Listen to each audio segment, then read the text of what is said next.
Hello दोस्तों, मैं हूं राजकुमार मेघवाल, हर्ष कंप्यूटर एजुकेशन इंस्टीट्यूट धरियावत, ज़िला प्रतापगढ़, राजस्थान से। आज हम यहां पर हमारे जो आरबीएससी कक्षा 9 की क्लास कंप्यूटर के विषय के ऊपर जो सीरीज चल रही है उसका वीडियो आगे कंटिन्यू कर रहे हैं। इसके अंदर हमने अगली बार कंप्यूटर जनरेशन के बारे में जाना। आज हम कंप्यूटर के कार्य प्रणाली, किस प्रकार कंप्यूटर के अंदर कार्य होता है, उसके ब्लॉक डायग्राम और एएलयू के बारे में चर्चा करेंगे। कंप्यूटर के अंदर वास्तव में काम किस प्रकार किया जाता है। अगर आपको हमारे वीडियो सीरीज पसंद आ रही है तो इसे लाइक करें, शेयर करें। धन्यवाद। शुरू करते हैं आज का वीडियो। नमस्कार दोस्तों, आज हम शुरू कर रहे हैं कंप्यूटर ब्लॉक रेखा चित्र एवं कार्य प्रणाली। आज का वीडियो कुछ ज़्यादा इम्पोर्टेंट है क्योंकि इसके अंदर हम बताएंगे कंप्यूटर आखिर कार्य कैसे करता है, कंप्यूटर को कार्य करने के लिए किन किन मूलभूत तथ्यों की आवश्यकता होती है और उसमें किस प्रकार डेटा प्रोसेस होता है, रो डेटा किस प्रकार मेमोरी में जाता है, मुख्य मेमोरी से फिर प्रोसेस होता है और फिर वो किस प्रकार स्टोरेज के लिए जा सकता है या फिर आउटपुट में सीधे ही उपयोग में लिया जा सकता है। तो शुरू करते हैं हम। Computer block diagram and working process. Computer एक तंत्र के रूप में कार्य करता है। कंप्यूटर तंत्र से अभिप्राय है कि भौतिक भाग क्या क्या हो सकते हैं कंप्यूटर के कुल रूप से 3 भाग होते हैं: सिस्टम यूनिट, इनपुट यूनिट और आउटपुट यूनिट। हम इनको आईपीओ भी कह सकते हैं, इनपुट, प्रोसेस और आउटपुट। साथ ही इनके स्टोरेज यूनिट भी होता है। पहला होता है सिस्टम यूनिट, इसे हम प्रोसेस भी कह सकते हैं। यह कंप्यूटर का मुख्य भाग है जिसमें केंद्रीय संसाधन इकाई यानी सेंट्रल प्रोसेसिंग यूनिट सीपीयू होता है और सिस्टम यूनिट एक बॉक्स होता है जिसमें सीपीयू के अलावा कंप्यूटर की कई अन्य युक्तियां, डिवाइस, परिपथ, सर्किट लगे होते हैं। एक मुख्य परिपथ बोर्ड या मदरबोर्ड पर संयोजित होते हैं। इस प्रकार कंप्यूटर का अधिकतर परिपथ सिस्टम यूनिट में ही होता है। नॉर्मल बात है कि कंप्यूटर का जो एक बॉक्स के रूप में हमको नज़र आता है उसे सिस्टम यूनिट कहते हैं और उसी बॉक्स के अंदर एक बोर्ड होता है, पीसीबी बोलते हैं उसे, प्रिंटेड सर्किट बोर्ड। उसके ऊपर सारे के सारे इनपुट डिवाइस, आउटपुट डिवाइस उसी से जुड़े होते हैं और उसे चलाने के लिए पावर का उपयोग होता है। उसे हम एसएमपीएस कहा जाता है, स्विच मोड पावर सप्लाई। दूसरा यूनिट होता है इनपुट यूनिट।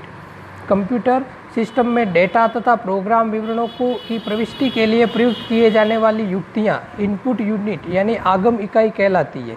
अब इनपुट यूनिट के अंदर बहुत सारी डिवाइसेस होती है जैसे keyboard, mouse, floppy disk, scanner, mouth input device के कुछ मुख्य उदाहरण हैं।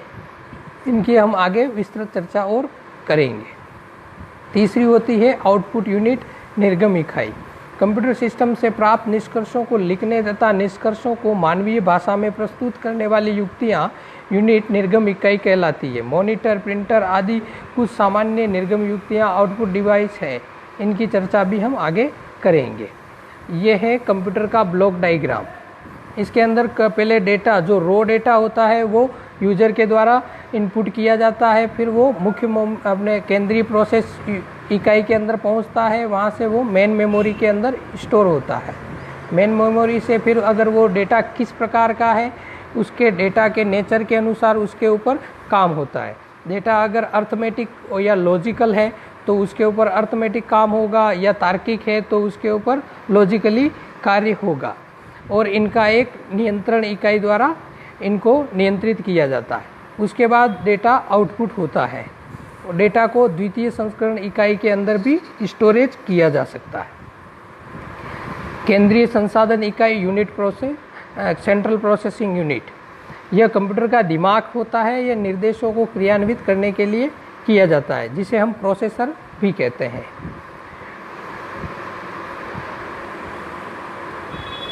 यह निर्देशों का क्रियान्वयन करने के लिए उन्हें पढ़ता है, व्याख्या करता है और नियंत्रण करता है और संगणना करता है। वास्तव में हम कंप्यूटर को जो भी निर्देश देते हैं वह पहले सीपीयू में जाता है और सीपीयू से हमारे निर्देशानुसार निष्कर्ष मॉनिटर पर दिखता है। यह कहना गलत नहीं होगा कि कंप्यूटर में यदि सीपीयू नहीं है तो कंप्यूटर कुछ भी नहीं कर सकता। जिस तरह हमारा दिमाग समस्त शरीर पर नियंत्रण रखता है, उसी प्रकार सीपीयू कंप्यूटर के शेष सभी भागों पर नियंत्रण रखता है, जैसे मेमोरी, इनपुट, आउटपुट डिवाइस आदि कार्यों पर भी नियंत्रण रखता है और उनसे कार्य करवाता है। प्रोग्राम और डेटा उसके नियंत्रण में मेमोरी में संग्रहित होते हैं। इसी के नियंत्रण में आउटपुट मॉनिटर के स्क्रीन पर दिखाई देता है तथा प्रिंटर के द्वारा कागज छपता है। सीपीयू लाखों करोड़ों गणनाओं का निर्णय सेकंडों के अंदर पूरा कर सकता है। सीपीयू के टोटल 3 भाग होते हैं। एक तो होता है कंट्रोल यूनिट, एएलयू और मेमोरी। एएलयू मुख्य रूप से इसकी एक तार्किक इकाई है जिसमें गणितीय और लॉजिकीय कार्य होता है। मेमोरी अथवा संग्रहण इकाई। माइक्रो कंप्यूटर में सीपीयू का एक छोटा सा माइक्रो प्रोसेसर होता है। अन्य बड़े कंप्यूटरों में एक से अधिक प्रोसेसर हो सकते हैं। माइक्रो प्रोसेसर से ही कंप्यूटर कई कार्य संचालित होते हैं। माइक्रो प्रोसेसर के आविष्कार से पहले कंप्यूटर एक परिपथ यानी ट्रांजिस्टरों का संयोजन कर बनाए जाते थे। कंप्यूटर को अधिक दक्ष, कार्य कुशल एवं उपयोगी बनाने के लिए इसके प्रोसेसर के परिपथ में ट्रांजिस्टरों की संख्या में अधिक वृद्धि होती गई। इससे ट्रांजिस्टरों का परिपथ जटिल होता गया और परिपथ में अधिक ताप उत्पन्न होने से इनमें खराब होने की समस्या उत्पन्न होने लगी।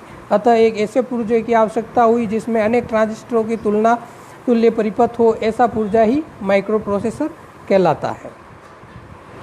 सबसे पहले माइक्रो प्रोसेसर सन 1970 में इंटेल कॉर्पोरेशन ने इंटेल 4004 के नाम से तैयार किया, जिसमें लगभग 2300 ट्रांजिस्टर के बराबर क्षमता थी। माइक्रो प्रोसेसर लगभग आधे इंच की सिलिकॉन धातु से निर्मित आयताकार टुकड़ा होता है जो एक खोल से छोटे छोटे कनेक्टर्स के साथ व्यवस्थित रहता है। चपटा होने के कारण इसे चिप भी कहते हैं।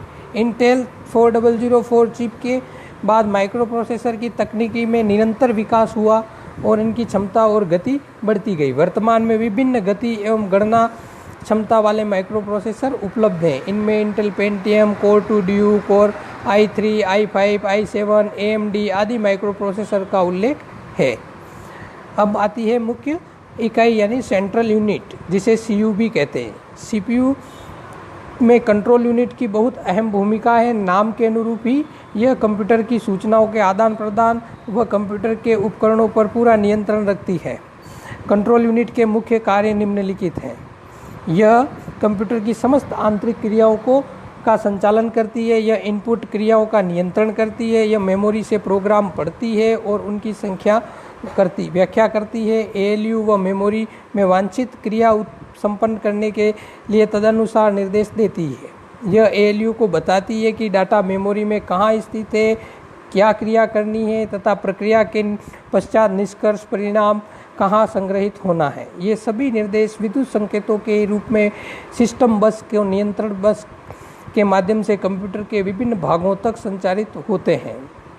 अनेक तारों के समूह को कंप्यूटर बस कहते हैं। अंकगणितीय तार्किक इकाई। यह यूनिट अंकगणितीय क्रियाएं तथा तार्किक क्रियाएं करती है। अंकगणितीय क्रियाओं में जोड़, बाकी, गुणा, भाग सम्मिलित होते हैं। ALU के एक इलेक्ट्रॉनिक परिपथ होता है जो अंकगणितीय गणनाएं करने में सक्षम होता है। तार्किक क्रियाओं में यानी कि लॉजिकल कार्य के लिए ALU के 2 संख्याओं या डेटा की तुलना कर निर्णय लेने का कार्य करता है। तुलना के परिणाम हाँ अथवा नहीं में होता है, जिसका निर्णय लेने में सहायता मिलती है।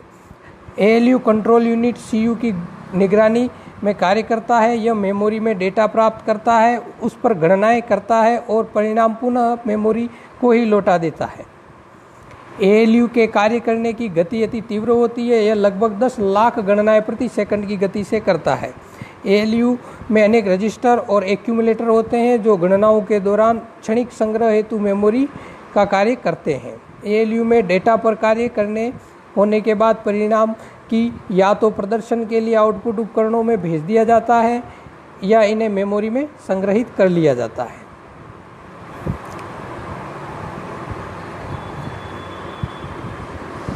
मेमोरी मनुष्य के दिमाग की क्षमता होती है जिसे स्मृति कहते हैं। इस प्रकार कंप्यूटर में डेटा तथा निर्देश को संग्रहण करने की क्षमता होती है, जो कंप्यूटर की मेमोरी कहलाती है। कंप्यूटर की मेमोरी वह इलेक्ट्रॉनिक स्थान है जहां डेटा, सूचना और प्रोग्राम संग्रहित करते हैं। आवश्यकता होती है तत्काल उपलब्ध हो सके। मेमोरी प्रत्येक कंप्यूटर का एक महत्वपूर्ण भाग है। बिना मेमोरी के कंप्यूटर कार्य नहीं कर सकता। हम मेमोरी यानी मेमोरी के बारे में नेक्स्ट वीडियो के अंदर विस्तृत चर्चा करेंगे।